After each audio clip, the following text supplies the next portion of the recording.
Hi, my name is Jocelyn Smith, and I'm going to be presenting my family cultural assignment. Before I start today, I just wanted to say that my mom and dad are separated, so I get to see both of these cultures side by side, and I get to really pick them apart and see which one I am getting taught the most. So, I'm going to start with defined roles. On my mom's side, the women do the cooking and watching the kids.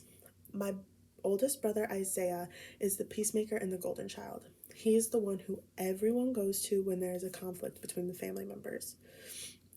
The leader is my grandma. To be honest, I think all grandmas are the leaders of the family.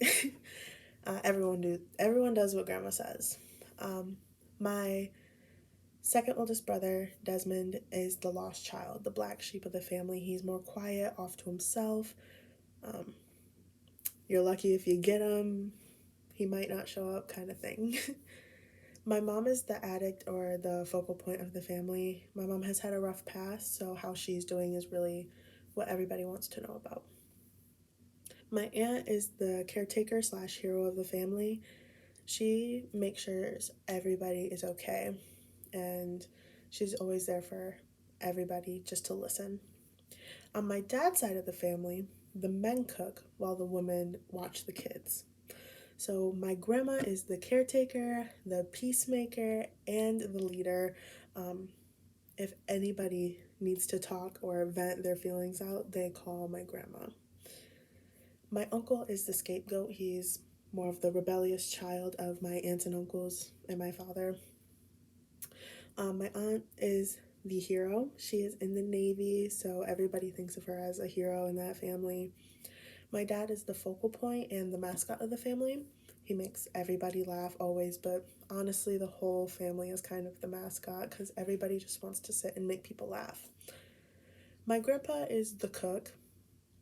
So by the men cook, I mean my grandpa cook, really. But these roles don't change throughout time. They don't.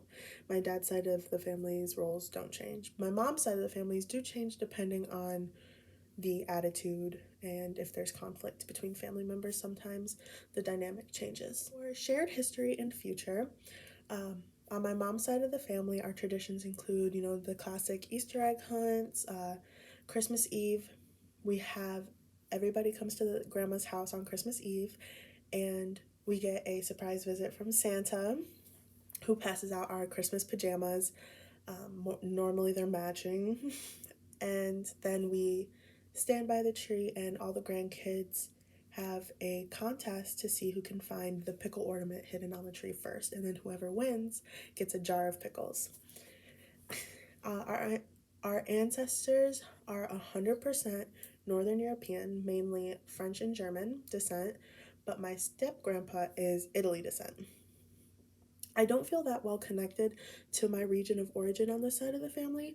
However, my step grandpa is good at making Italian dishes and kind of sharing the history of Italy with us. My grandparents do play an active role in life. I would love to get to know more about this side of my family's culture. It is very important for me to keep culture alive and pass it down for many generations. So on my dad's side, our family is split up across a few states, so we don't have many traditions other than going to Antigua for my family reunions. My grandma's side of the family is from Nevis, and my grandpa's side of the family is from Antigua. My dad and his siblings are all from St. Croix. My grandparents play an active role in my life. However, I don't get to see them as much as my mom's side of the family, and the extended family does not really play a great active role in my life. I love this side of my family's culture, and it is so important for me to pass this down to future generations, and I would love to share more of this culture with my kids. Iceberg elements, I have my mom's side of surface culture, which is the music we listen to is more older, more 1990s, 1980s to early 2000s maybe, but nothing much from our culture. Celebrations are your classic Christmas, Easter, Thanksgiving, New Year. We celebrate St. Patrick's Day because some of my grandma's side is Irish, so we do kind of celebrate that. And for the deep culture, body language, eye contact, and touching, I felt were kind of a bundle. They are all a really big part of this side of my family as it shows love and respect for whoever is receiving it. For surface culture for my dad's side, I have food. We eat a lot of Jamaican and island food, such as oxtail, saltfish, dukana, beef patties, conchfish, and goat water. The language, most of them have a very thick Caribbean accent and sometimes use words from the islands that I don't really know, but I would love to know more.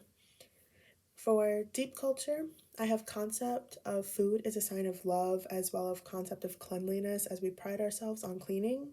I also said attitude towards elders and tone of voice, which was kind of a bundle for me, are huge with my family as you are to respect everyone and my family doesn't do good with feelings, so tone of voice and facial expressions as well are how we communicate and kind of see each other's emotions.